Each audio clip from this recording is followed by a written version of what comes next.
Shalom saudara. Kita lihat tadi betapa rindunya Tuhan sama kita. Apakah kita juga sebegitu rindunya sama Dia?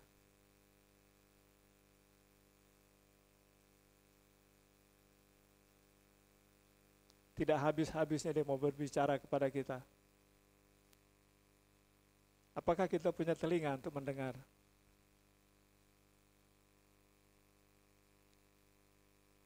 Banyak hal ingin Dia ajarkan, banyak hal ingin Dia sampaikan kepada kita. Tapi seringkali kita disibukkan oleh kesibukan kita, disibukkan oleh masalah-masalah sekitar kita.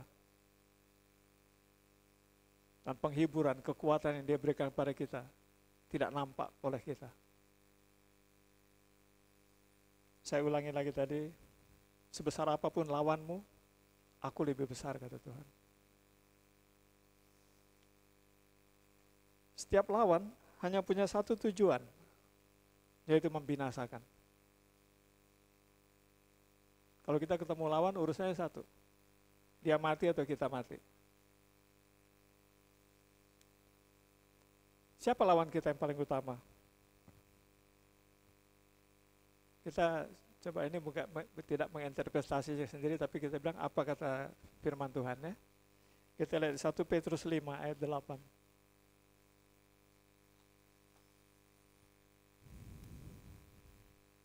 Lawan kita yang paling utama.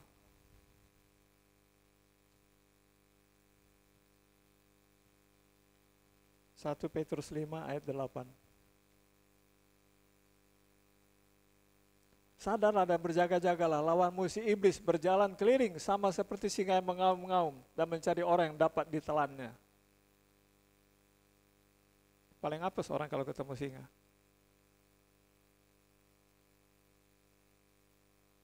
Pasti binasa. Jadi siapa lawan kita sini? Alkitab yang bilang, iblis lawan kita. Dia berburu, dia mencari siapa yang bisa dilahap.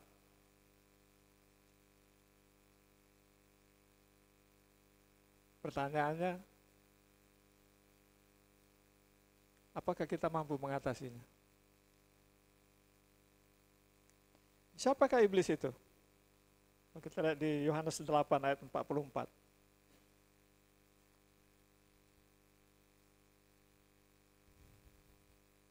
Iblislah yang menjadi bapamu dan kamu ingin melakukan keinginan-keinginan bapamu. Ia adalah pembunuh manusia sejak semula dan tidak hidup dalam kebenaran. Sebab di dalam dia tidak ada kebenaran. Apabila ia berkata dusta, ia berkata atas kehendaknya sendiri. Sebab ia adalah pendusta dan bapa segala dusta. Itulah iblis menurut Alkitab. Bapa segala dusta. Dan dia pembunuh. Dan dia berkata dusta, dia berkata, itu karena memang sudah kodratnya, sifatnya. Dia nggak bisa, dari dia nggak bisa keluar sesuatu yang baik. Ya. Dari sini, siapa mau jadi anaknya? Ini diucapkan kepada siapa kalimat ini? Iblislah bapamu. Orang-orang yang tidak pernah melihat Tuhan sebagai kekuatannya. Iblis yang penjahat, iblis yang penipu, iblis yang menggocoh kita, kita anggap sebagai penolong, sebagai kekuatan, sebagai tempat perlindungan. Firman bilang, iblislah bapamu. Tahu nggak siapa bapamu itu? Dia pembunuh. Dia pencuri. Dia pendusta. 1 Yohanes 2 ayat 22.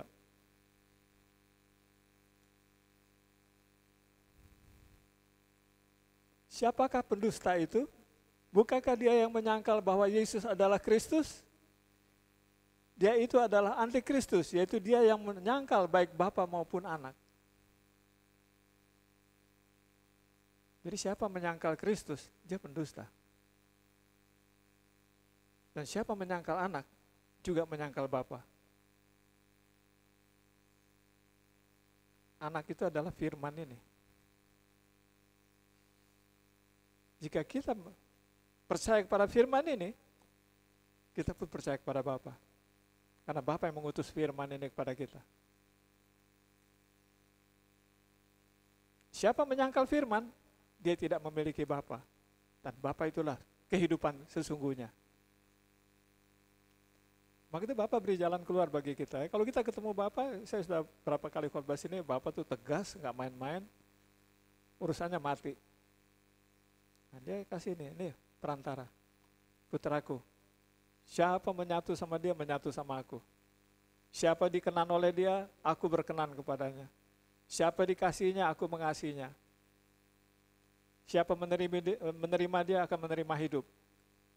Aku akan mengaruniakan hidup baginya.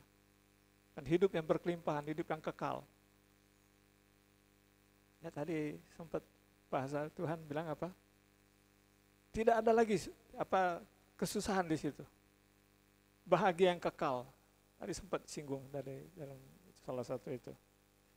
Dan itu yang disiapin bagi kita. Tapi iblis, dia seret kita, dia dorong kita supaya masuk ke dalam maut.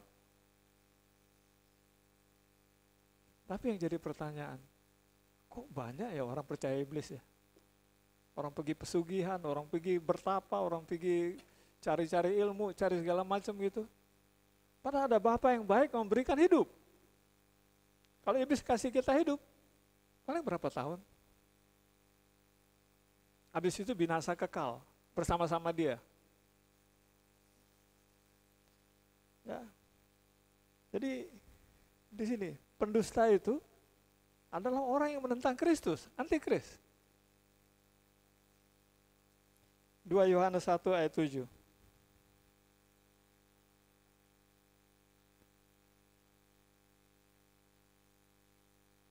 Ayat 7, 2 Yohanes 1 ayat 7.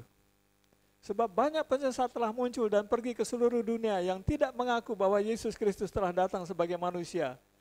Itu adalah si penyesat dan antikristus. Jadi setiap ada ajaran ya, yang menyangkal Kristus, tidak mengakui Kristus, adalah penyesat. Ya. Orang kalau tersesat, ujung-ujungnya celaka. Orang kalau tersesat, ujung-ujungnya akan merana. Akulah jalan, kata Yesus. Kehidupan dan kasih. Tiada seorang pun sampai kepada Bapa kecuali melalui aku. Dan Bapa itu adalah kehidupan itu sendiri. Jadi melalui Yesus kita dibawa kepada hidup. 1 Yohanes 4 ayat 3. Dan setiap roh yang tidak mengaku Yesus tidak berasal dari Allah. Roh itu adalah roh antikristus. Dan tentang dia telah kamu dengar bahwa ia akan datang. Dan sekarang ini ia sudah ada di dalam dunia. Roh yang mengkondisikan kita untuk tidak percaya kepada Yesus. Kita lebih percaya kepada ekonomi kita lebih percaya kepada kekayaan kita lebih percaya kepada backing kita. Sehingga kita tidak mengadakan Kristus. Dan roh itu sudah ada. Waspada, jangan kesambar. Jangan sampai kita disesatkan oleh roh itu. 1 Yohanes 2 ayat 18. Anak-anakku, waktu ini adalah waktu yang terakhir. Dan seperti telah kamu dengar, seorang antikristus akan datang. Sekarang telah bangkit banyak antikristus. Itulah tandanya bahwa waktu ini adalah benar-benar waktu yang terakhir. Berapa banyak percaya sini bahwa ini adalah waktu terakhir kita? Gak lama lagi, bisa kejadian besok kalau Tuhan mau. Bisa kejadian sejam lagi kalau Tuhan mau. Tapi berapa banyak yang masih belum mantap imannya? Berapa banyak masih belum siap? Masih dalam posisi belum dimateraikan Tuhan. Maka tadi bilang bikin keputusan. Sekarang, jangan tunggu-tunggu. Sekaranglah waktunya, bikin keputusan. Aku mau komitmenmu, supaya kasihku kepadamu bisa jadi sempurna. Supaya apa yang kurancangkan kepadamu, sungguh-sungguh terjadi. Sia-sia aku merancangkan semua itu, kalau engkau tidak percaya. Galatia 1 ayat 6. Aku heran bahwa kamu begitu lekas berbalik daripada dia yang oleh kasih karunia Kristus telah memanggil kamu dan mengikuti suatu Injil lain. Apa yang dimaksud dengan Injil lain? Tuntunan lain. Berapa banyak kita tanpa sadar kita mengadopsi Injil lain? Injil kita ini bilang kamu tidak boleh cerai. Berapa banyak orang cerai? Injil yang mana dia pakai?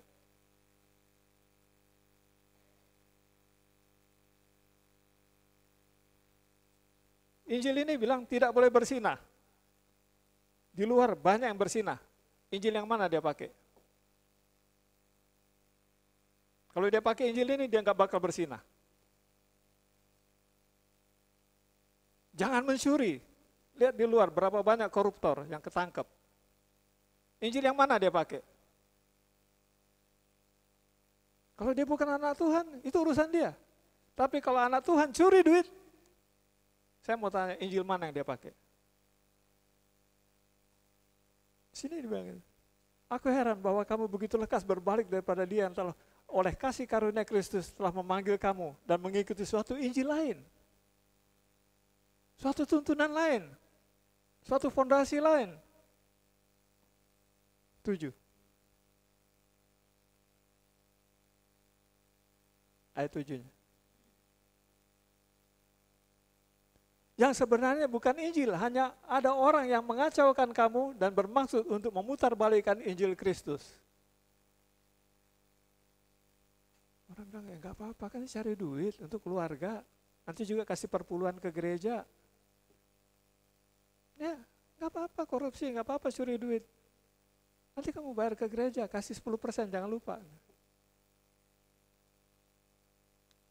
Injil yang mana yang dia pakai? Karena Injil kita nggak pernah ngajar gitu. 8.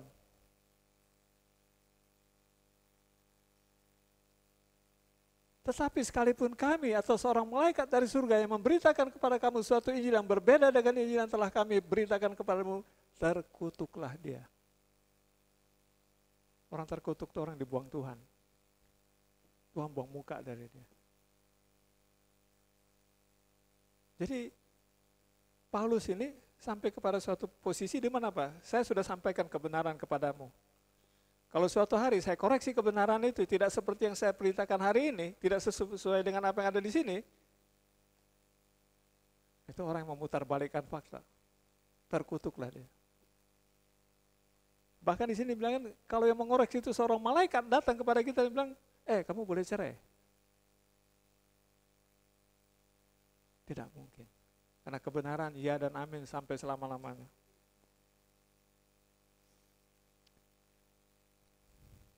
Sembilan. Seperti yang telah kami katakan dahulu, sekarang kukatakan sekali lagi, jikalau ada orang yang memberitakan kepadamu suatu Injil yang berbeda dengan apa yang telah kamu terima, terkutuklah dia.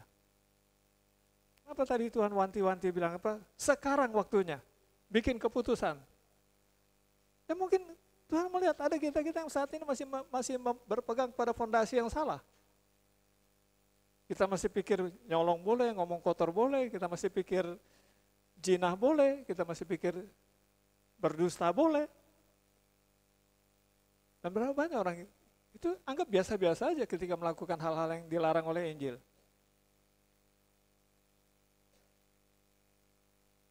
Harusnya sadar, tadi Tuhan karena kasihnya, dia ingatkan kepada kita, hari ini bikin keputusan, tinggalkan semua. Jangan lagi ada hal-hal yang bisa membuat aku jijik kepadamu, sehingga aku membuang kau.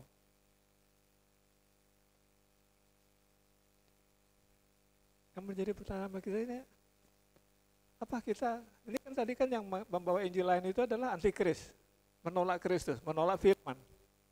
Apalah kita bagian dari itu? Firman yang menguntungkan kita, ya amin. Firman yang kira-kira kita yang dapat keuntungan, kita bikin sendiri, kita masukin sendiri, selipin sendiri. Begitu banyak orang yakin dengan imannya saat ini. sekalipun salah. Ya kalau udah nggak nyambung, ngapain tinggal satu atap? Ya ini kan untuk kebutuhan dapur.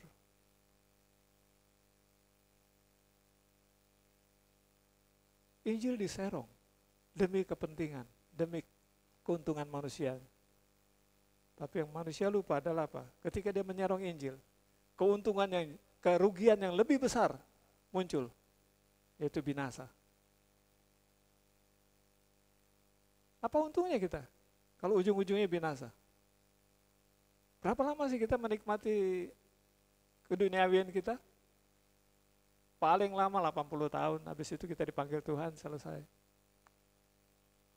Tapi kalau sampai masuk ke api itu, nggak bakal keluar, kekal. Itu yang saya pernah singgung di sini ya. Ada orang-orang yang sudah putus asa sama hidup ini, terus dia mau bunuh diri. Dia pikir kalau dia bunuh diri, dia bisa lari dari masalah. Jangan salah. Begitu dia bunuh diri, dia masuk masalah yang kekal. Nah, ini betapa bodohnya orang-orang ini. Dia pikir dia bisa lari dari masalah. Tuhan nggak beri kita roh ketakutan. Tuhan bilang, hadapi. Urusan selesai, nggak selesai itu urusanku, kata Tuhan. Tapi kita bukan penakut, kita bukan pengecut yang lari dari masalah. Tuhan bilang, hadapin aja. Bagaimana selesainya itu urusanku. Nah, punya iman enggak? Bahwa jika Tuhan besertaku, siapa lawanku? Selesai semua masalah. Kenapa? Dia menciptakan semuanya, dia bisa ada lampu ini, bisa ada oksigen, bisa ada segala macam. Kita bisa punya keturunan, punya anak, kita bisa punya mobil, punya segala macam. Itu karena Tuhan. Apa artinya masalah kita? Jadi sini ya, siapapun yang melawan Tuhan, dia antikris. Dan inilah Tuhan yang turun ke bumi. Jadi, bagaimana cara saya melawan Tuhan? Dengan tidak mentaati perintah-perintahnya. Saya nggak pernah melawan Tuhan. Tapi begitu engkau tidak melakukan perintahnya, engkau telah melawan Tuhan. Engkau telah membangkang. Ya, kita lihat sini, cerai, poligami, aborsi. Di mana ada perintah Injil untuk aborsi? Di mana ada perintah Injil untuk dendam? Jika engkau tidak mengampuni, aku tidak mengampuni engkau, katanya. Tuhan menciptakan laki dengan perempuan supaya beranak cucu. Terus LGBT muncul dari mana? Apakah dari Injil? Injil yang mana yang dia pakai itu? Dan dibilangnya terkutuklah dia. Membawa satu Injil yang baru. 2 Tesalonika 2 ayat 1.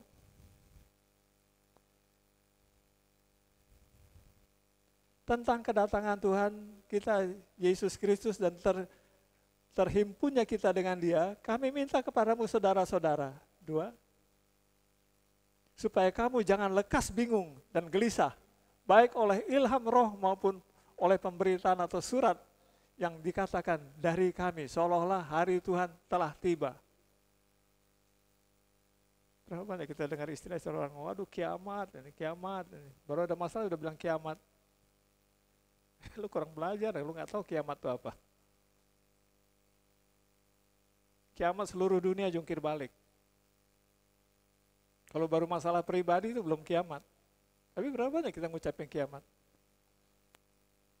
Seperti kalau masalah sudah muncul, semua udah tunggang balik. Ayat 3.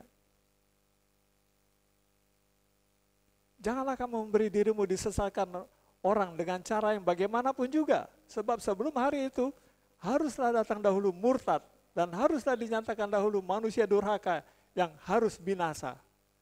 Tanda-tandanya sudah dikatakan kalau harinya Tuhan muncul. 4.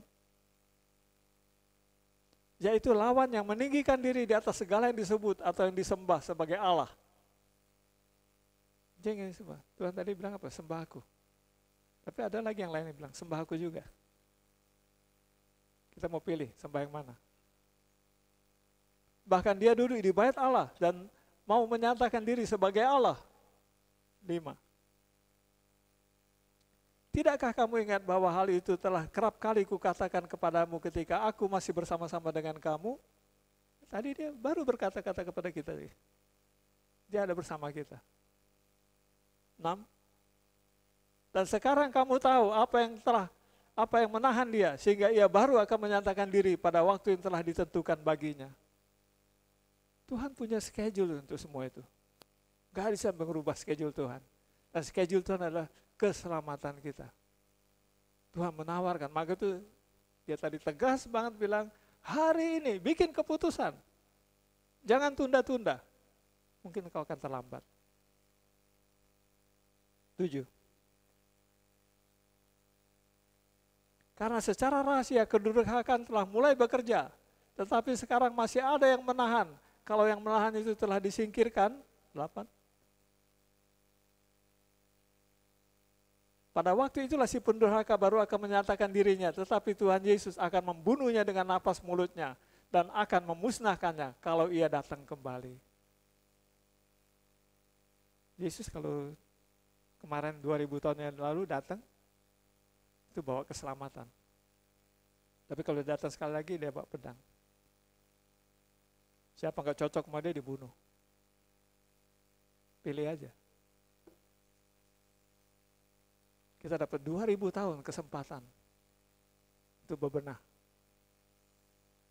Dan dia ingatkan, kalau aku datang sekali lagi, aku lempar semua ke api yang tidak cocok sama aku. 9. Kedatangan si pendurhaka itu adalah pekerjaan iblis. Dan iblis yang melahirkan pendurhaka-pendurhaka itu. Mudah-mudahan nggak ada satu dari kita sini dilahirkan iblis sebagai pendurhaka. Dan akan disertai rupa-rupa perbuatan ajaib, tanda-tanda dan mujizat-mujizat palsu. Ya, kita jangan terkecoh dengan mujizat-mujizat. Tapi buah daripada mujizat itu yang harus kita perhatikan. Jangan mentang-mentang orang sembuh, langsung kita bilang ini dari Tuhan. Belum tentu, setan bisa nyembuhin orang. Nah kalau setan nyembuhin orang, orang gak bakal baca Injil. Kenapa setan gak pernah mengizinkan orang baca Injil? Tapi kalau Tuhan membuat orang sembuh, orang itu pasti lapar dan haus akan firman. Itu tanda-tandanya kita melihat ya, buah-buah yang muncul berikutnya. Mengalami mujizat dari Tuhan, kebiasaan-kebiasaan buruk kita lepas. Mengalami mujizat dari Tuhan, kita hidup jadi lebih kudus. Mengalami hidup itu Tuhan, kita jadi lebih cinta Tuhan. Kenapa? Kita merasakan kasih karunia-Nya itu. Maka itu dibilang, jangan terkecoh. Jangan kamu sembuh, kita bilang dari Tuhan. Tapi kemudian kita mati rohani. Kita nggak mau ke gereja lagi, kita mesti dendam, sakit hati. Nggak bisa mengampuni. 10. Dengan rupa-rupa tipu daya jahat terhadap orang-orang yang harus binasa, karena mereka tidak menerima dan mengasihi kebenaran yang dapat menyelamatkan mereka.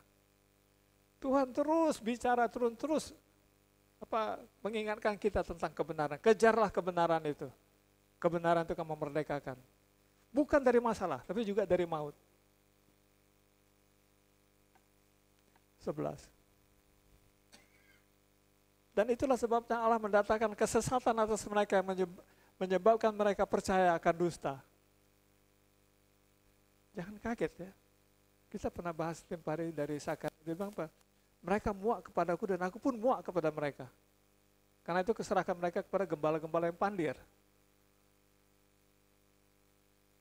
Waspada, jangan bikin Tuhan muak. Ketika dia masih mau bicara, ketika dia masih bersemangat untuk membentuk kita, respon positif.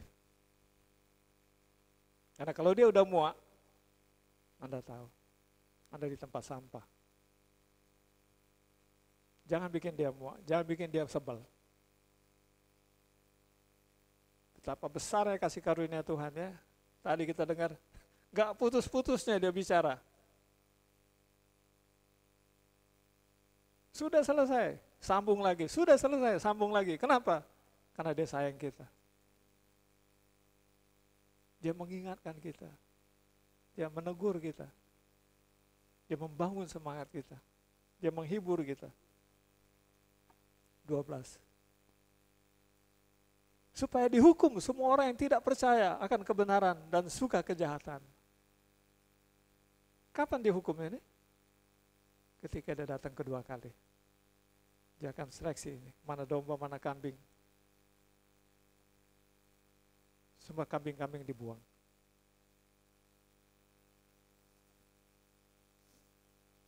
Titus 1 ayat 16.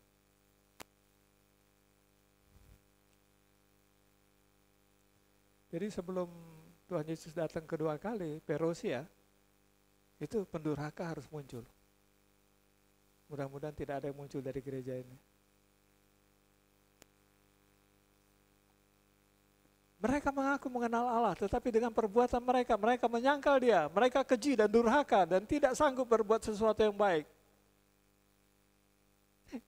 Di mulutnya saya percaya seorang Kristen pakai salib gede-gede. Tapi dalam perbuatannya kelihatan. Semua yang merupakan pelanggaran di sini dijalankan.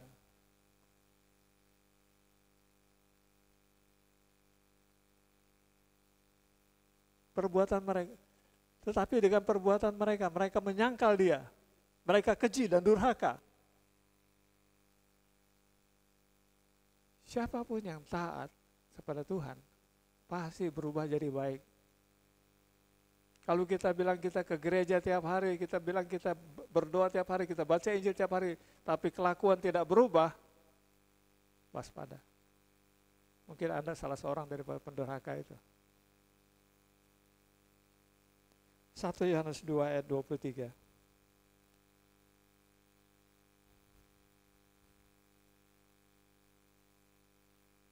Sebab barang siapa menyangkal anak, ia juga tidak memiliki bapa. Barang siapa mengaku anak, ia juga memiliki bapa.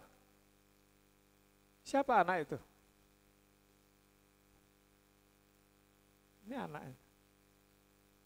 Kalau kita tidak taat sama ini, Anda menyangkal bapa. Nah, kalau bapa menyangkal kita, nerakalah tempatnya.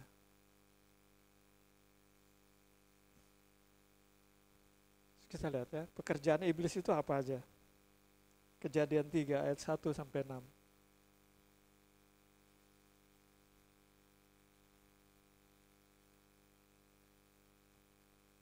Adapun ular ialah yang paling cerdik dari segala binatang di darat yang dijadikan oleh Tuhan Allah. Ular itu berkata kepada perempuan itu, tentulah Allah berfirman, semua pohon dalam taman ini jangan kamu makan buahnya, bukan? Ini, iblis itu cerdik. 2. Lalu sahabat perempuan itu kepada ular itu, buah pohon-pohonan dalam taman ini boleh kami makan. 3. Tetapi tentang buah pohon yang ada di tengah-tengah taman, Allah berfirman, jangan kamu makan ataupun raba buah itu, nanti kamu mati. Ada larangan di situ. Semua boleh, tapi yang dilarang jangan. 4. Tetapi ular itu berkata kepada perempuan itu, sekali-kali kamu tidak akan mati. Terus? Tetapi Allah mengetahui bahwa pada waktu kamu memakannya, matamu akan terbuka dan kamu akan menjadi seperti Allah. Tahu tentang yang baik dan yang jahat. Apa yang terjadi? Dengan ucapan ini, wanita itu tergoda. Iblis menggoda dia bahwa matanya akan terbuka. Dia akan jadi seperti Allah. 6. Perempuan itu melihat bahwa buah pohon itu baik untuk dimakan dan sedap kelihatannya. Lagi pula pohon itu menarik hati karena memberi pengertian. Lalu ia mengambil dari buahnya dan dimakannya dan diberikannya juga kepada suaminya yang bersama-sama dengan dia. Dan suaminya pun memakannya. Mereka tergoda karena ucapan iblis. Berapa banyak kita tergoda? Disuruh nyolong. Berapa banyak kita tergoda? Disuruh nonton film BF. Berapa banyak kita tergoda? Disuruh melakukan hal-hal yang bertentangan dengan Injil. Ada film, janganlah, udah sekali ini aja, hanya pengen tahu kok, hanya pengen tahu isinya apa. Kita baca, nonton, sudah tamat, udah. Anda udah tergoda. Hanya pengen tahu. Ini kebaya merah kayak apa, hanya pengen tahu. Iya, tapi Anda sudah tergoda.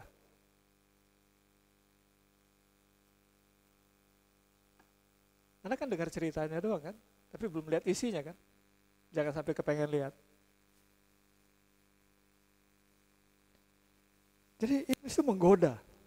Kita tergoda, rasa ingin tahu, rasa ingin tahu. Kok rame kok kebaya merah, kok rame. Kita tergoda untuk tahu isinya apa.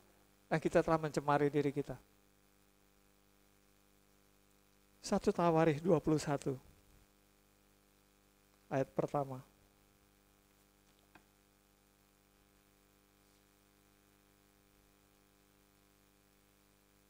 Iblis bangkit melawan orang Israel dan ia membujuk Daud untuk menghitung orang Israel. Lah Daud selama ini kalau perang, bukan karena jumlah tentaranya yang hebat, tapi karena Tuhannya yang hebat. Dan sini iblis kemudian membuat Daud kemudian apa? Meragukan Tuhan, mengandalkan kemanusiaannya. Dia bilang, hitung tentaramu, sensus. Kira-kira Tuhan tersinggung nggak? Ya kan? Memuji Daud untuk menghitung orang Israel. Sehingga apa? Dia mulai mengukur kekuatannya pribadinya. Padahal selama ini bukan karena kekuatan pribadinya Israel menang. Karena Allah menyertai mereka. Ayat 7.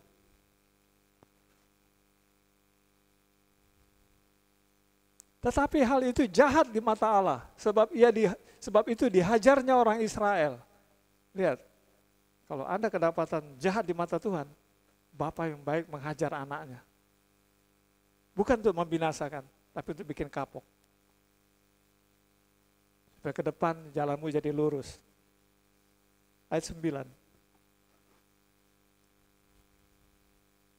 Tetapi berfirmanlah Tuhan kepada Gad, pelihat Daud.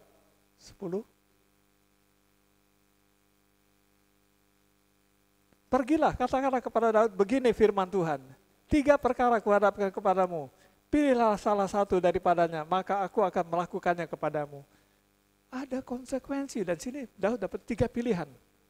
Dia mau hukuman yang mana? Boleh pilih. 11. Kemudian datanglah Gad kepada Daud, lalu berkatalah ia kepadanya, beginilah firman Tuhan, haruslah engkau memilih. 12. 3 tahun kelaparan atau 3 bulan lamanya melarikan diri dari hadapan lawanmu. Sedang pedang musuh menyusul engkau, atau 3 hari pedang Tuhan, yakni penyakit sampar, ada di negeri ini, dan malaikat Tuhan mendatangkan kemusnahan di seluruh daerah orang Israel.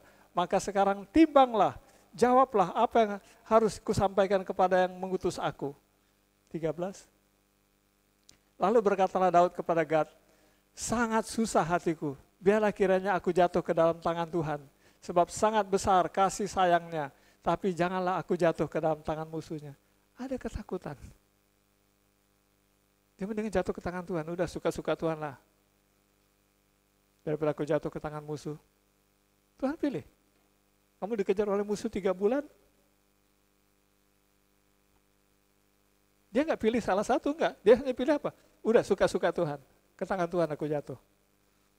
14. Jadi Tuhan mendatangkan penyakit sampar kepada orang Israel, maka tewaslah dari orang Israel 70.000 orang. Yang tadinya diandalkan sebagai pasukan yang kuat, Tuhan bilang apa? Aku buktikan bahwa, ini aku ambil 70.000. Masih kuat enggak? Kenapa? Yang kuat itu aku, bukan pasukanmu, bukan rakyatmu, bukan laskarmu. Dan ini kenapa? Alkitab tadi bilang, Daud digoda oleh iblis untuk menghitung laskarnya. Apa sih keuntungan dia? Malah rugi ya. Nah gini juga kita kadang-kadang gini ya. Kita dapat berkat. Berkat kita di bawah UMR. Kalau kita hitung sampai akhir di sebulan, nggak nyampe. Kenapa kok bisa sampai akhir bulan cukup? Karena Tuhan, bukan karena duit itu. Bukan karena kita mengatur, memanage-nya, bukan. Karena Tuhan. Maka itu nggak usah hitung-hitung kalau penghasilan kita. Yang penting jangan lupa bayar perpuluhan. Nanti Tuhan yang ngatur. Butuh ini ada, butuh ini ada, butuh ini ada. Dari mana nggak ngerti. Tapi akhir bulan sampai ke ujung. Coba ya, ini kalau mau praktek. Ini pemasukan sekian, ini keluar itu ini sekian, keluar itu sekian, nggak sampai ujung. Ya. Di sini, ini goda yang dialami Daud itu. Kita sering tergoda di situ. Kita pikir kita bisa mengatur ekonomi kita bisa mengatur keuangan kita. No. Kalau anak nangis minta es krim, beliin dah, udah. Jangan bilang ini mau simpen tuh kamu kuliah. Ya.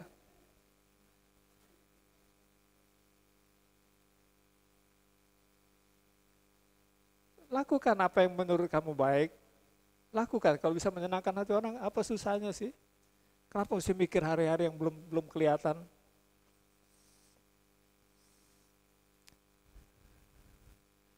Kita lihat lagi sini ya. Ini tadi iblis, dia sebagai penggoda. Tapi kalau kita lihat di Ayub ya, Ayub 1, ayat 9.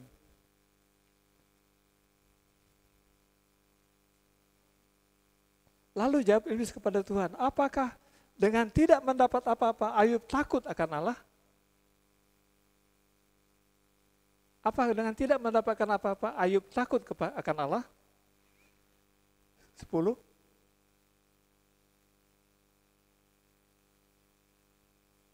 Bukankah engkau yang membuat pagar sekeliling dia dan rumahnya serta segala yang dimilikinya? Apa yang dikerjakannya telah kau berkati dan apa yang dimilikinya makin bertambah di negeri itu. Ini iblis berargumentasi sama Tuhan. Ya terang aja, lo berkatin si Ayub terus, maka itu dia taat kepada 11. Tetapi ular kala tanganmu dan jamal segala yang dipunyainya, ia pasti mengutuki engkau di hadapanmu. Apa yang lagi dilakukan iblis ini? Dia mendakwa Ayub bahwa kalau kamu ambil apa yang berharga bagi dia, dia pasti mengutuk kamu. Iblis pendakwa, dia mendakwa Ayub di hadapan Tuhan. Berapa banyak? Kita coba hidup kudus. Iblis bilang, gak mungkin dia kudus. Aku tahu rahasia dia banyak.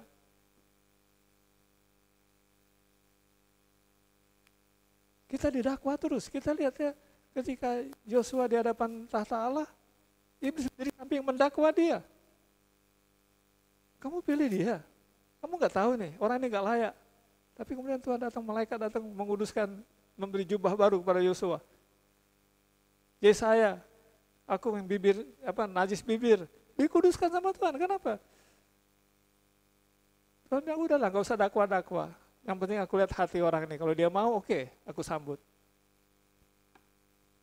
Tapi iblis akan terus berperkara, bilang, lihat, dia bongkar kita punya rahasia-rahasia, dia bongkar kita. Padahal itu juga, dia juga yang bikin kita kecebur.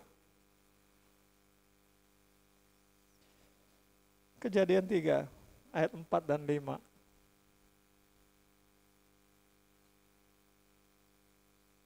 Tetapi ular itu berkata kepada perempuan itu, sekali-sekali kamu tidak akan mati. Terus? Tetapi Allah mengetahui bahwa pada waktu kamu memakannya, matamu akan terbuka dan kamu akan menjadi seperti Allah, tahu tentang yang baik dan yang jahat. Tuhan aja didakwa sama dia. Tuhan takut nanti kamu jadi kayak Allah. Tuhan mendakwa dia. Bahaya. Iblis mendakwa Tuhan. Berapa banyak kita bilang, Tuhan gak sayang kamu. Kamu lagi didakwa. Kamu jelek, maka itu gak dapat jodoh. Tuhan gak pernah ciptakan seseorang itu jelek, gak pernah. Apa yang diciptakan itu udah baik semuanya. Tapi berapa banyak iblis bilang, kamu jelek. Tuhan ciptakan kamu jelek. Dan kita makan dakwaan itu.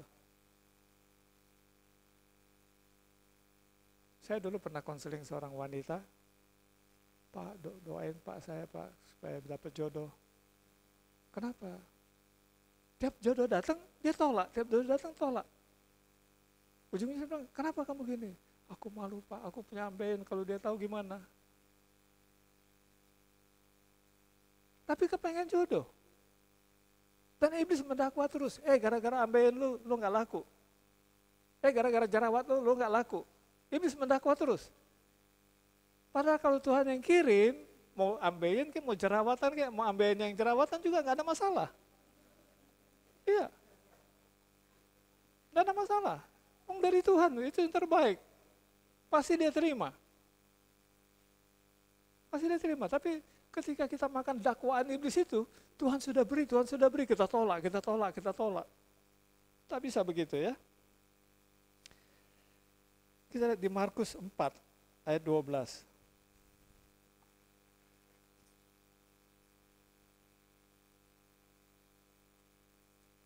Supaya sekalipun melihat, mereka tidak menangkap.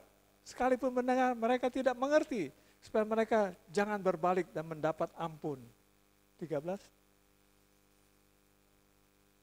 Lalu ia berkata kepada mereka, tidakkah kamu mengerti perumpamaan ini? Kalau demikian bagaimana kamu dapat memahami semua perumpamaan yang lainnya? Ya, jadi di sini kita masuk dalam pencobaan itu.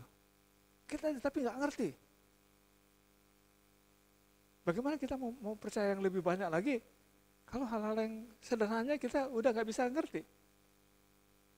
Maka itu salah satu doa Bapa kami kita adalah lepaskan kami daripada yang jahat. Lepaskan kami dari pencobaan. Jangan bawa kami ke dalam pencobaan, lepaskan kami daripada si jahat. Si jahat siapa? Iblis. Pencobaan apa? Karya dia. Jangan kita dicoba oleh perbuatan-perbuatan iblis itu ya. Matius 4 ayat 3.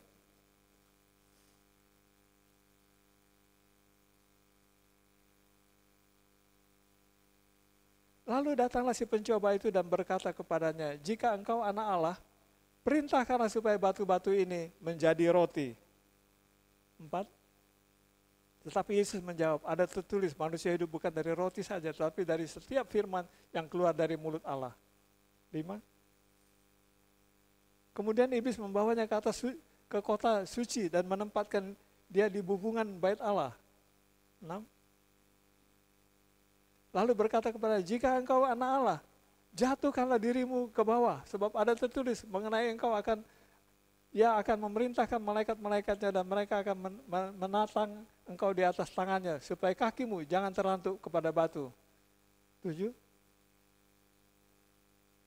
Yesus berkata kepadanya, ada pula tertulis, janganlah engkau mencobai Tuhan Allahmu.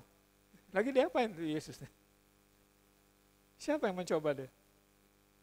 Berapa banyak kita kena pencobaan itu? Waspada. Iblis mencobai umat Tuhan. Tuhan sendiri dia cobai. 8.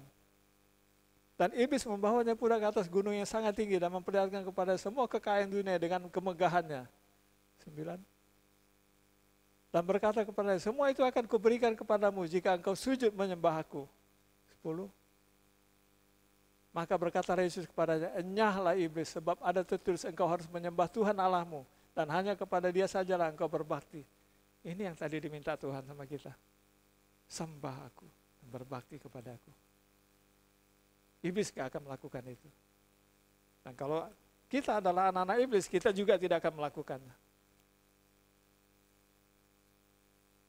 Itu yang akan dilakukan anak-anakku. Mereka menyembah aku dan berbakti kepada aku. Matius 6 ayat 13.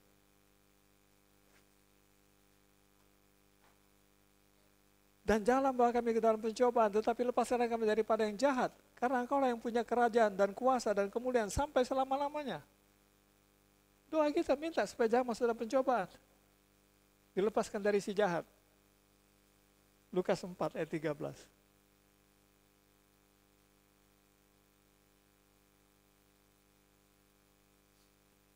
Sesudah iblis mengakhiri semua pencobaan itu, jadi iblis mencobai Tuhan ya. Sudah dia mengakhiri semua pencobaan itu, ia mundur daripadanya. Dan artinya dia nggak selesai. Jadi waspada. Kita yang kena pencobaan, lulus satu kali pencobaan, pencobaan lain akan muncul seperti gelombang.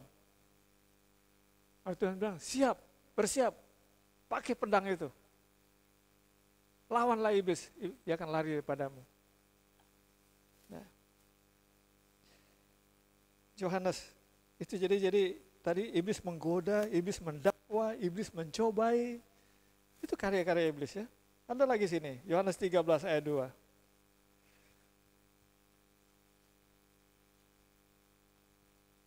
Sesudah iblis mengakhiri semua pencobaan itu, Yohanes 13 ayat 2. Mereka sedang makan bersama dan iblis telah membisikkan rencana dalam hati Yudas Iskariot, anak Simon, untuk mengkhianati dia. Jadi di sini kan, iblis membisikkan ke dalam sini nih. Ayat 27.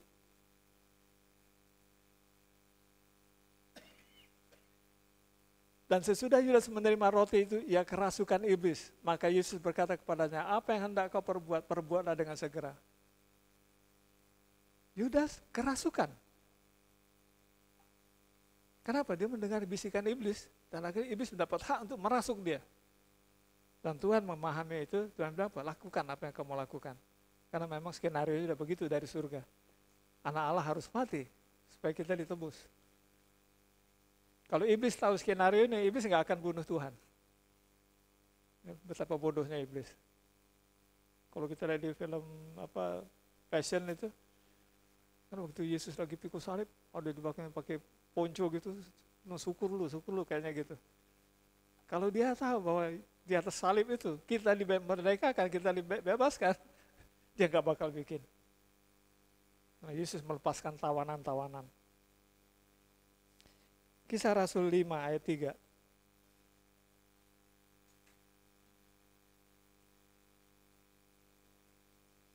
Tetapi Petrus berkata, Ananias, mengapa hatimu dikuasai iblis sehingga engkau mendustai Roh Kudus dan menahan sebagian dari hasil penjualan tanah itu? Ini Ananias dirasuki oleh suatu kekuatan yang menyebabkan dia kemudian berani menyunat uang Tuhan yang sudah dinasarkan untuk Tuhan. Markus 5, mulai ayat 1.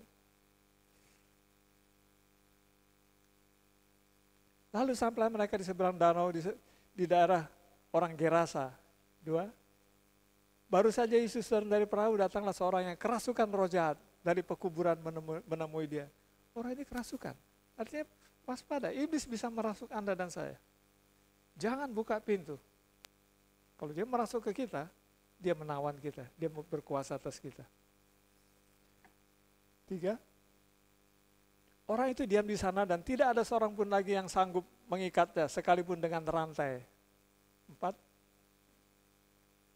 Karena sudah sering ia dibelenggu dengan rantai, tetapi rantainya diputuskannya dan belenggunya dimusnahkannya, sehingga tidak ada seorang pun yang cukup kuat untuk menjinakkannya. 5. Siang malam ia berkeliaran di pekuburan dan di bukit-bukit sambil berteriak-teriak dan memukuli dirinya dengan batu.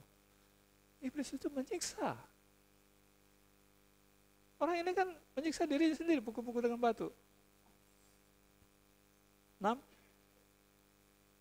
Ketika ia melihat Yesus dari jauh berlari, ia mendapatkannya lalu menyembahnya.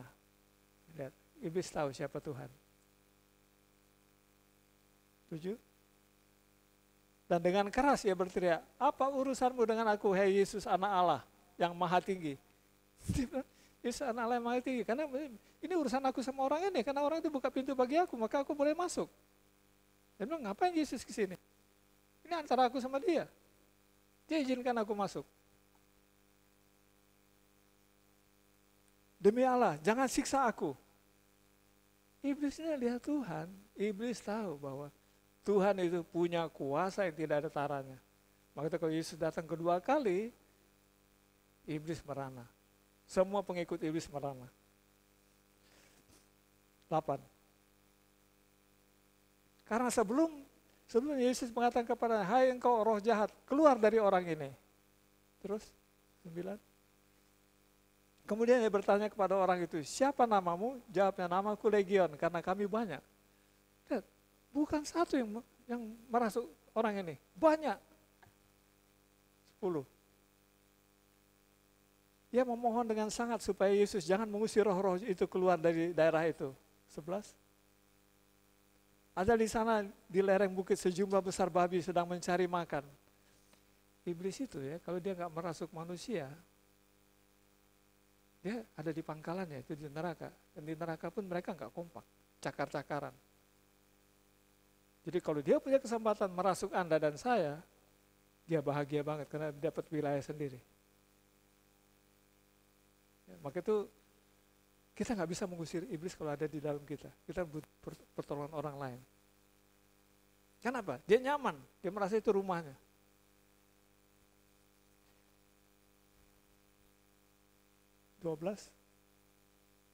Lalu roh-roh itu meminta kepada dia, katanya, suruhlah kami pindah ke dalam babi-babi itu, biarkanlah kami memasukinya. Dia cari rumah baru. Kenapa? Kalau nggak dia mesti balik ke pangkalan, dan apa sih di pangkalan itu?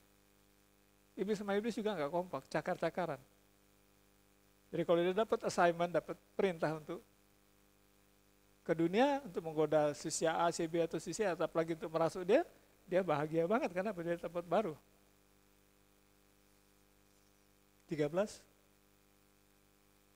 Yesus mengabulkan permintaan mereka, lalu keluarlah roh-roh jahat itu dan memasuki babi-babi itu. Kawalan babi yang kira-kira 2.000 jumlahnya itu terjun dari tepi jurang ke dalam danau dan mati lemas di dalamnya. Membinasa. Gak main-main. Ya, jadi dia bisa merasuk ya. Kita lihat di Matius 13 ayat 19. Hari ini kita baca firman sebetulnya. Saya hanya merangkai-rangkai aja. Ya, apa yang kata firman itu yang kita belajar sini. Matius 13 ayat 19. Kepada setiap orang yang mendengar firman tentang kerajaan surga tetapi tidak mengertinya, datanglah si jahat dan merampas yang ditabur dalam hati orang itu. Itulah benih yang ditabur di pinggir jalan. Dia mencuri. Tiap benih yang ditabur Tuhan, dia curi. Berapa banyak kita datang ke gereja, ditanya, tadi khotbahnya apa? Oh bagus buat apa? Tentang apa sih topiknya? Nggak tahu ya, tapi bagus tadi. Seru. Kenapa? Sudah dicuri. Iblis dicuri, firman itu dicuri. Maka itu puji Tuhan ya. Kalau kemudian sebelum kita masuk dalam firman, kita masuk pujian penyembahan, Allah hadir di sini, iblis berani hadir di sini enggak? Bisa enggak dia mencuri firman gitu? Nah, Anda mau pulang bawa berkat.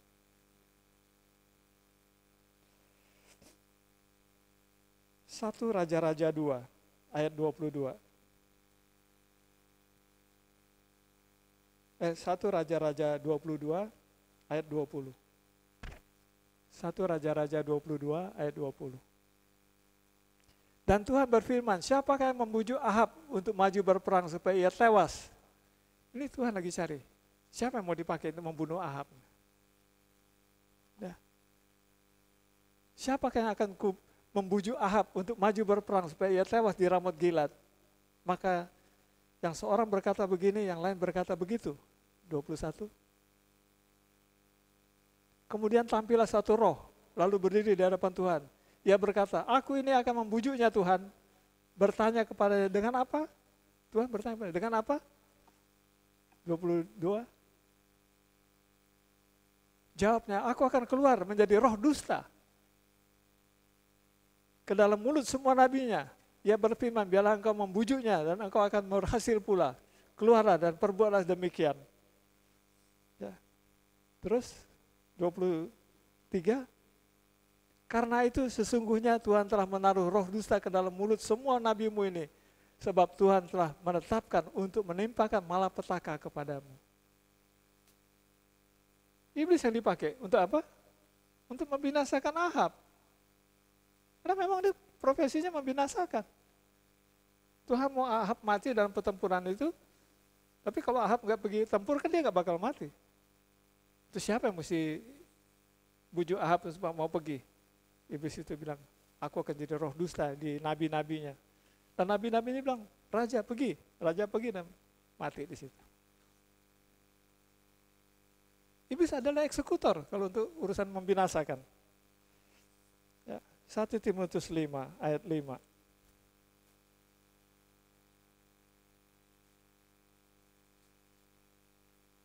Sedangkan seorang janda yang benar-benar janda yang ditinggalkan seorang diri, menaruh harapannya kepada Allah dan bertekun dalam permohonan dan doa siang dan malam. Terus ayat 6. Tetapi seorang janda yang hidup mewah dan berlebih-lebihan, ia sudah mati selagi hidup. 7. Peringatkanlah hal-hal ini juga kepada janda-janda itu agar mereka hidup dengan tidak bercela. 13. Lagi pula dengan keluar masuk rumah orang, mereka biasakan diri bermalas-malas dan bukan hanya bermalas-malas saja, tetapi juga meleter dan mencampuri urusan orang lain dan mengatakan hal-hal yang tidak pantas. 15. Karena beberapa janda telah tersesat mengikuti iblis. Iblis itu penyesat. Dia bawa kita untuk ngoceh yang gak keruan-keruan. Akhirnya jadi masalah di sini, jadi masalah di sana. Dan akhirnya apa? Hubungan sama Tuhan juga jadi retak. Iblis yang bergerak. Karena sini dikatakan, karena beberapa janda telah tersesat mengikut iblis. Jadi perbuatan-perbuatan yang tidak terpuji itu terjadi karena tuntunan iblis. Maka itu orang-orang yang tidak berfungsi, orang apa? Tuhan bilang apa? Kasih fungsi. Kalau mesti kawin lagi, kawin lagi. Supaya apa? Ada fungsi. Dan kemudian apa? Terpelihara di situ. Wahyu 20 ayat 7.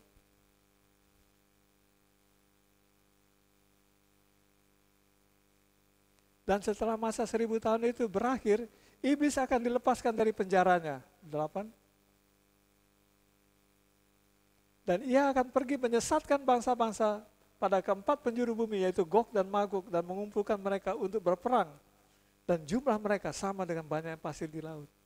Iblis itu penyesat. Dia akan menyesatkan orang-orang. Sampai kemudian orang keluar dari jalur dan hilang keselamatan. Lukas 8 ayat 29.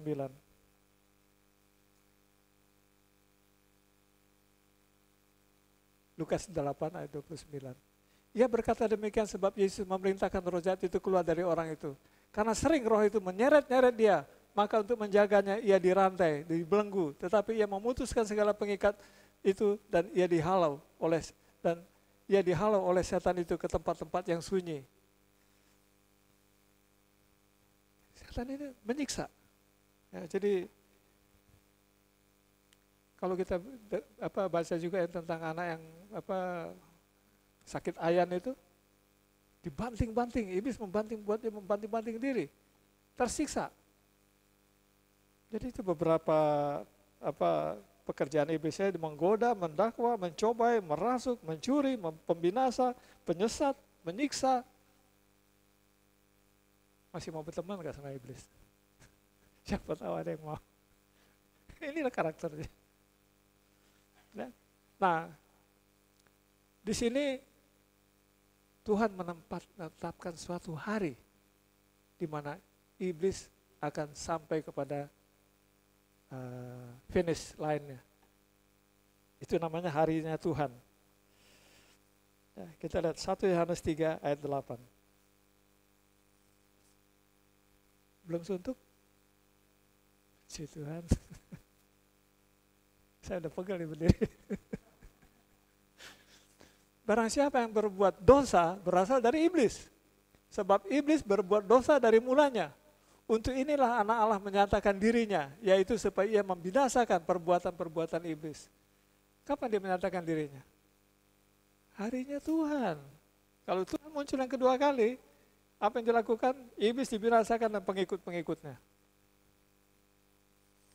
Matius 25 ayat 31.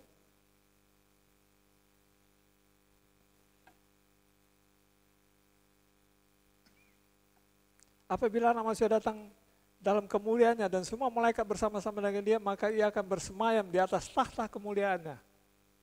Mulia enggak ini? Luar biasa kan?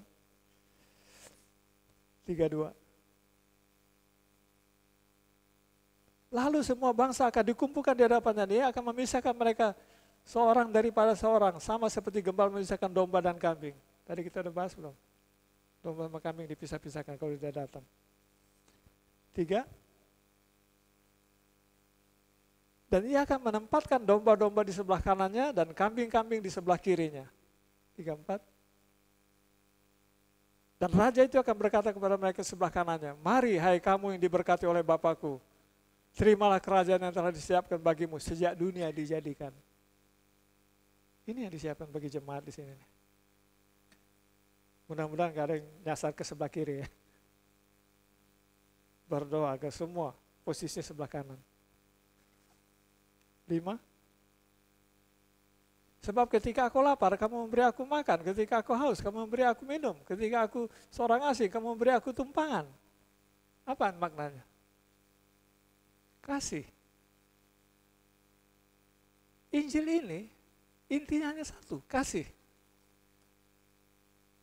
Tuhan menyatakan kasih kepada kita. Dia ingin memberikan kita hidup yang kekal. Dia ingin menyelamatkan kita dari murka Allah. Apalagi yang kalau di Wahyu tanpa campuran. Anggur murka Allah tanpa campuran. 6. Ketika aku telanjang, kamu memberi aku pakaian. Ketika aku sakit, kamu merawat aku. Ketika aku dalam penjara, kamu mengunjungi aku. Ini kepedulian. Ya. Kalau orang bilang dia punya kasih, tapi nggak punya kepedulian, omong kosong. Ya. Kenapa? Nggak mungkin ada kepedulian kalau nggak ada kasih. 7. Maka orang-orang benar itu akan menjawab dia, katanya, Tuhan, bila manakah kami melihat engkau lapar dan kami memberi engkau makan, atau haus dan kami memberi engkau minum? 8. Bila mana kami melihat engkau sebagai orang asing dan kami memberi engkau tumpangan, atau telanjang dan kami memberi engkau pakaian? 9. Berikutnya 9. Bila mana kami melihat engkau sakit atau dalam penjara dan kami mengunjungi engkau? 40. Dan raja itu akan menjawab mereka, aku berkata kepadamu, sesungguhnya segala sesuatu yang kamu lakukan untuk salah seorang dari saudara-saudaraku yang paling hina ini, kamu telah melakukannya untuk aku. Ini saudara-saudaraku yang paling hina, Tuhan bilang. Tapi engkau berharga di mataku. 41. Dan ia akan berkata juga kepada mereka di sebelah kirinya, enyahlah dari hadapanku, hai kamu orang-orang terkutuk, enyahlah ke dalam api yang kekal, yang telah sedia untuk iblis dan malaikat-malaikatnya. 42. Sebab ketika aku lapar, kamu tidak memberi aku makan. Ketika aku haus, kamu tidak memberi aku minum. 43. Ketika aku seorang asing, kamu tidak memberi aku tumpangan. Ketika aku telanjang, kamu tidak memberi aku pakaian. Ketika aku sakit dan dalam penjara, kamu tidak melawat aku. 44. Dan lalu mereka pun akan menjawab dia, katanya, Tuhan, bila mana kami melihat engkau lapar dan haus atau sebagai orang asing atau telanjang atau sakit atau dalam penjara dan kami tidak melayani engkau? 45. Maka ia akan menjawab mereka, aku berkata kepadamu, sesungguhnya segala sesuatu yang tidak kamu lakukan untuk salah seorang dari yang paling hina ini, kamu tidak melakukannya juga untuk aku. Kepedulian. Dan ini saya melihat semangat kepedulian ini ya, satu sama lain di sini. Jaga, jangan ada retak, jangan ada bisa menyusup, mengganggu kebersamaan jemaat sini. 46. Dan mereka ini akan masuk ke tempat siksaan yang kekal, tetapi orang benar ke dalam hidup yang kekal. Itu kalau Tuhan Yesus datang di harinya Tuhan. Yesaya 2 ayat 12.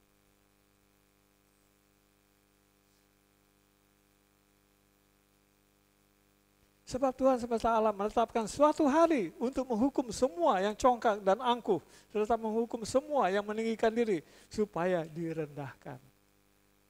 Waspada di harinya Tuhan. Siapa yang taat dipermuliakan, siapa yang tidak taat, engkau akan dibinasakan. Yoel 1 ayat 15.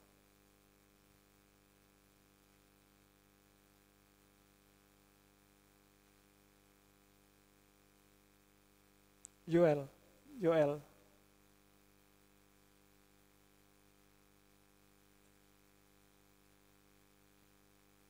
Joel 1 Perjanjian Lama.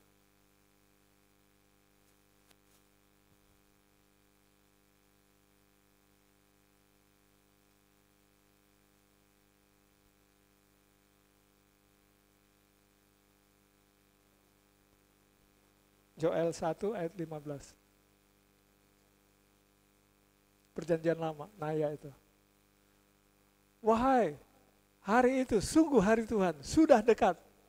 Datangnya sebagai pemusnahan dari Yang Maha Kuasa. Sudah dekat. Bisa terjadi di masa kita. Bisa terjadi besok. Bisa terjadi 10 tahun lagi. Pertanyaannya, kalau terjadi besok gimana? Amin. Yang bilang haleluya siap. Yang nggak siap gimana? Masih ada perseteruan, masih ada benci, sakit hati, masih ada dosa-dosa yang belum lepas, masih selingkuh, masih macam-macam. Kapan mau bertobat? Sudah sangat dekat. Dan Tuhan bilang tadi, tegas berapa? Sekarang waktunya bertobat. Joel 2 ayat 1.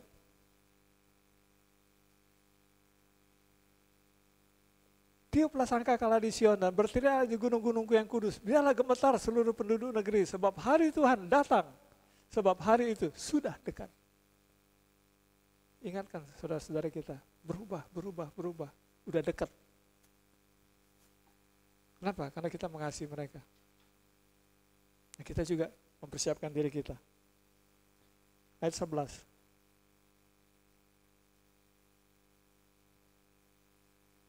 Dan Tuhan memperdengarkan suaranya di depan tentaranya. Pasukannya sangat banyak dan pelaksana firman-Nya kuat. Betapa hebat dan sangat dahsyatnya hari Tuhan. Siapakah yang dapat menahannya? Ada yang bisa bilang, Tuhan, pending dulu Tuhan. Gue mau beres-beres.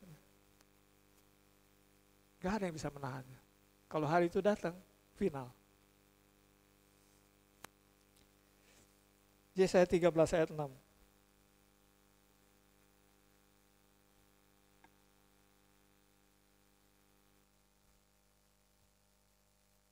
Merataplah sebab hari Tuhan sudah dekat. Datangnya sebagai pemusnahan dari Yang Maha Kuasa. Kita suruh meratap. Kenapa? Mengerikan kalau hari itu datang. 9. Sungguh hari Tuhan datang dengan kebengisan, dengan gemas, dan dengan murka yang menyala-nyala. Untuk membuat bumi menjadi sunyi sepi. Dan untuk memunahkan daripadanya orang-orang yang berdosa. Tolong, copot semua label dosa. Siapa kedapatan dosa? Di sini dibilang gak sungkan-sungkan dibilang Tuhan itu bengis. Obadya 1 ayat 15. Begitu banyak pesan Tuhan ya. Baik pesan langsung tadi Tuhan sampaikan maupun pesan-pesan firman. Sebab telah dekat hari Tuhan menimpa segala bangsa seperti yang engkau lakukan, demikian akan dilakukan kepadamu, perbuatanmu akan kembali menimpa kepalamu sendiri. Siapa berbuat baik akan terima upah kebaikan. Siapa berbuat dosa akan mendapat upah dosa. Belajar dari sini. Apa itu dosa? Jangan pakai Injil lain yang bilang cerai itu enggak dosa, zina itu enggak dosa. Hanya satu Injil ini. Ini panutan kita. Roma 2 ayat 15.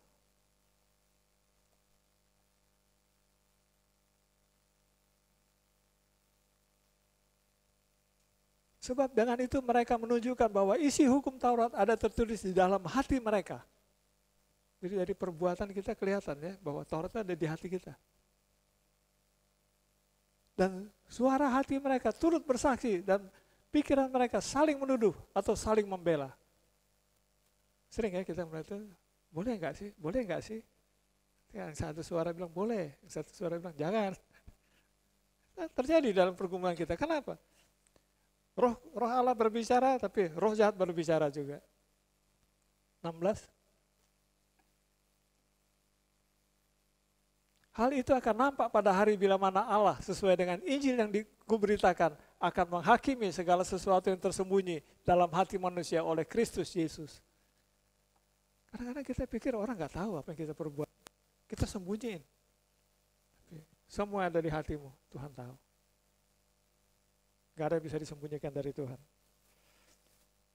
Ya, jadi di sini ini kan betapa ngerinya kalau kita sempat berinteraksi dengan iblis ya. Dan betapa ngerinya kalau kemudian Tuhan datang sebagai hakim dan menghukum semua pengikut iblis, menghukum semua dosa. Nah, sekarang kita mau belajar sedikit tentang apa? Ya, bagaimana kita mengatasi lawan-lawan kita ini? Saya yakin semuanya udah pada pintar-pintar sini, udah pada ngerti banyak. Mungkin apa yang saya bahas di sini hanya pengulangan. Kita lihat Efesus 6 ayat 11. Saya yakin semua udah tahu ini. Efesus 6 ayat 11. Kenakanlah seluruh perlengkapan senjata Allah supaya kamu dapat bertahan melawan tipu muslihat iblis.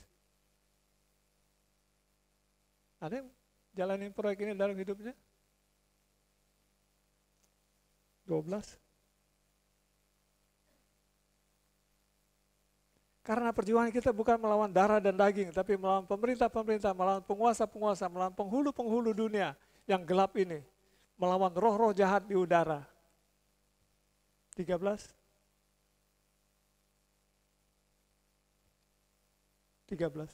Sebab itu ambillah seluruh perlengkapan senjata Allah supaya kamu dapat mengadakan perlawanan pada hari yang jahat itu dan tetap berdiri sesudah kamu menyelesaikan segala sesuatunya. Ini yang Tuhan yang bilang tadi. Oke. Merapat kepadaku. Perlengkapi dirimu. Aku sudah siapin semua. 14.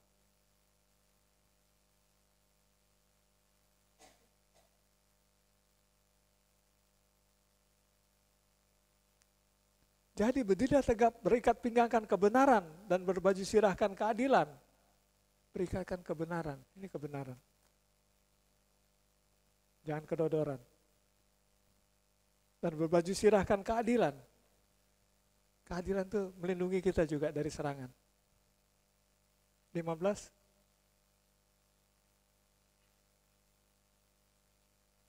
Kakimu berkasutkan kerelaan untuk memberitakan Injil, damai sejahtera. Jangan kemana kita pergi ribut, kemana kita pergi ribut. Tapi kemana kita pergi damai, kemana kita pergi damai. Itu salah satu senjata yang bisa melindungi kita. 16. Dalam segala keadaan pergunakanlah perisai iman.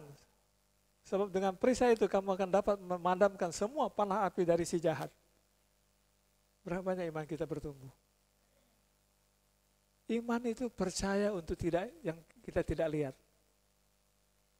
Ada nggak ngelihat Tuhan tudungin kita gitu? Nggak ada kan? Tapi karena iman kita percaya kita ditudungi Tuhan. Nggak ada yang bisa menjamah kita. 1000 lupa sebelah kanan, 1000 sebelah kiri, kamu menonton saja. Aku percaya. Itu iman. 17. Dan terimalah ketopong keselamatan dan pedang roh, yaitu firman Allah. Pikiran kita terkendali dan kita pegang pedang di tangan. Jangan macam-macam iblis. Kita pegang pedang di tangan. Saya rindu ya, kalau di gereja ini lahir pendoa-pendoa yang mampu perang. Enggak harus laki-laki jantan yang ototnya gede-gede, enggak. Ibu-ibu yang halus-halus, kalau udah pegang pedang, Tuhan menyertainya, iblis keok.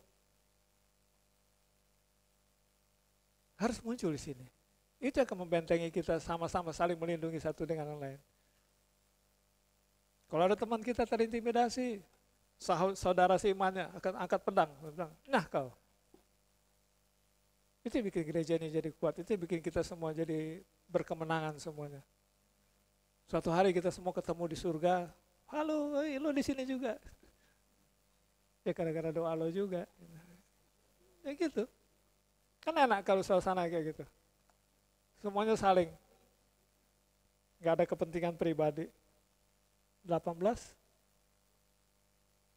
Dalam segala doa dan permohonan, berdoalah setiap waktu di dalam roh dan berjagalah di dalam doamu itu.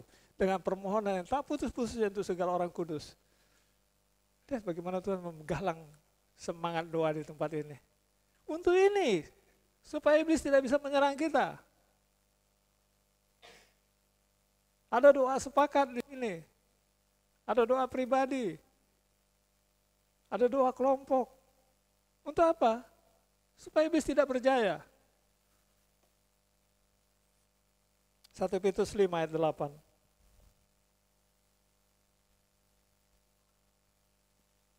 1 Petrus 5 ayat 8. Sadarlah dan berjaga-jaga lawan si iblis berjalan keliling sama seperti singa yang mengaum-ngaum dan mencari orang yang dapat ditelannya. Dia aktif.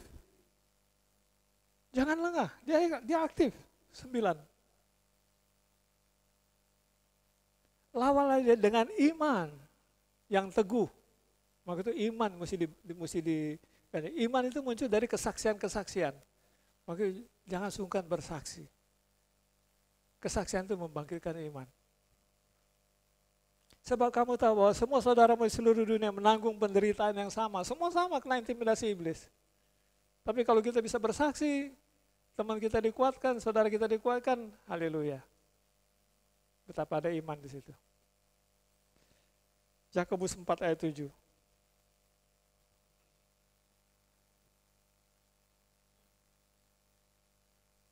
Ini kita lagi bicara cara mengatasi itu ya. Karena itu tunduklah kepada Allah dan lawanlah iblis, maka ia akan lari daripadamu.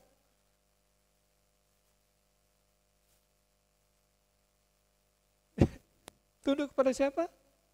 Kepada Allah. Siapa Allah itu?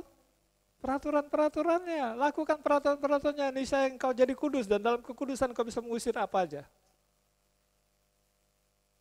Kekudusan itu adalah kekuatan. Karena ketika kita kudus, Allah bersemayam dalam kita. Dan jika Tuhan besertaku, siapa lawanku? Lukas 10 ayat 17.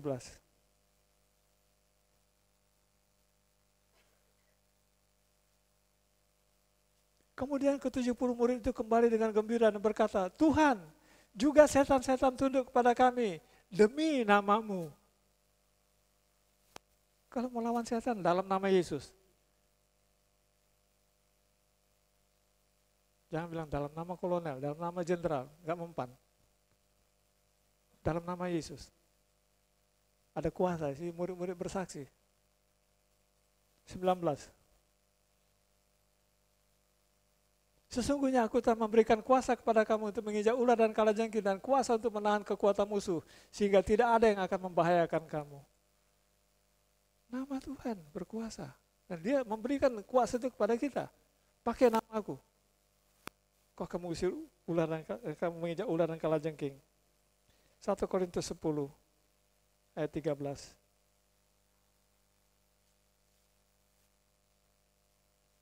Pencobaan-pencobaan yang kamu alami ialah pencobaan-pencobaan biasa yang tidak melebihi kekuatan manusia.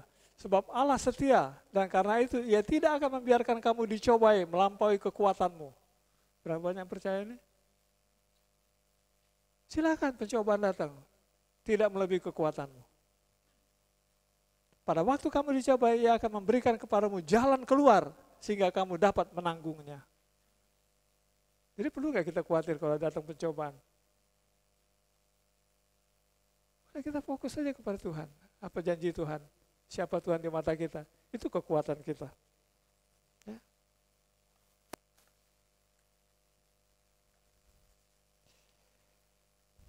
Kita lihat sini, Markus 16 ayat 17.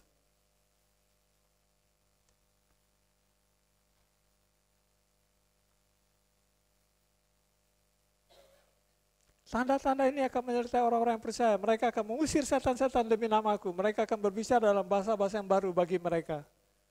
Ini janji Tuhan. Siapa merasa dirinya percaya di sini? Anda akan mengusir setan. Dan Anda akan berbicara dalam bahasa-bahasa yang baru. 18. Mereka akan memegang ular dan sekalipun mereka minum racun maut, mereka tidak akan mendapat celaka.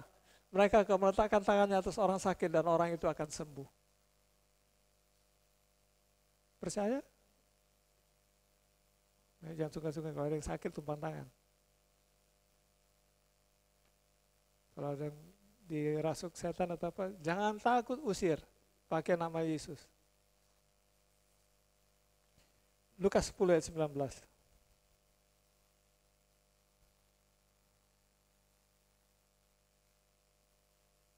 Sungguhnya aku telah memberikan kuasa kepada kamu untuk menginjak ular dan kalajengking, dan kuasa itu menahan kekuatan musuh, sehingga tidak ada yang akan membahayakan kamu.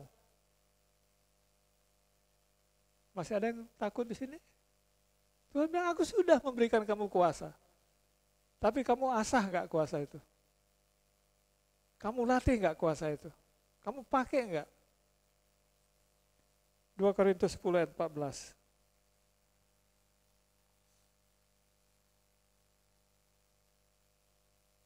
Sebab dalam memberitakan Injil Kristus kami telah sampai kepada kamu sehingga kami tidak melewati batas daerah kami, kerja kami.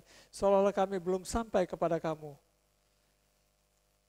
2 Korintus 10 ayat 4. Salah, bukan 14. 2 Korintus 10 ayat 4. Karena senjata kami dalam perjuangan bukanlah senjata duniawi, melainkan senjata yang diperlengkapi dengan kuasa Allah yang sanggup untuk meruntuhkan benteng-benteng. Itu yang Tuhan siapkan untuk kita. Mau nggak menghimpunnya itu? Mau nggak percaya bahwa itu ada pada kita? Ya, 1 Petrus 5 ayat 10.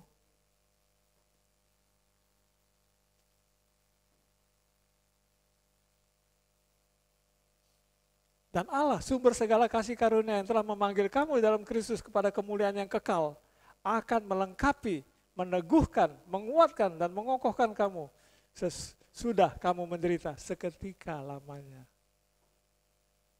Jadi seketika lamanya. Jadi kalau ada penderitaan itu sah-sah aja. Seketika lamanya. Tapi dia akan meneguhkan kamu, menguatkan kamu, membawa kamu keluar dari masalah itu. Nah, kalau kita harus menderita, kita lagi ditempa. Bukan karena dia benci, karena dia sayang. Ya itu atlet-atlet di training center, bangun pagi jam 5 disuruh lari 5 km itu bukan lagi disiksa, lagi ditempa. Habis itu mereka berprestasi. Orang lain lagi asik tidur, mereka bangun pagi-pagi masih gitu, lari 5 km. Lari 10 km. Bukan disiksa, tapi ditempa supaya jadi perkasa. Ya. 1 Yohanes 1 ayat 8 dan ayat 8 ya. Jika kita berkata bahwa kita tidak berdosa, maka kita menipu diri kita sendiri dan kebenaran tidak ada di dalam kita. Ini kodrat kita sebagai manusia. Tidak ada manusia yang tidak berdosa. Ayat 10-nya. Ini beda satu ayat dong. Jika kita berkata bahwa kita tidak berbuat dosa, maka kita membuat dia menjadi pendusta dan firman tidak ada di dalam kita. Terus gimana tadi? Sia-sia enggak semua yang saya bahas tadi? Kenapa? Kodrat kita sebagai manusia berdosa. Itu sebabnya Tuhan kasih kita ini. Di sini kita digembalakan untuk terhindar dari dosa, kita digembalakan untuk tidak jadi pelaku dosa. Dan kita dikasih sini pemahaman untuk menghindari dosa. Dan kita dikasih penolong, yaitu Roh Kudus, penolong dan penghibur, agar supaya kita tidak berdosa. Nah. Jadi Injil ini diberikan kepada kita supaya kita tidak berdosa. Dan ketika kita tidak berdosa, kita akan menerima keselamatan yang kekal. Saya percaya itu semua paket yang kita sudah terima, mudah-mudahan paket ini membawa kita betul-betul melihat hasilnya ya. Tuhan memberkati, kita berdoa.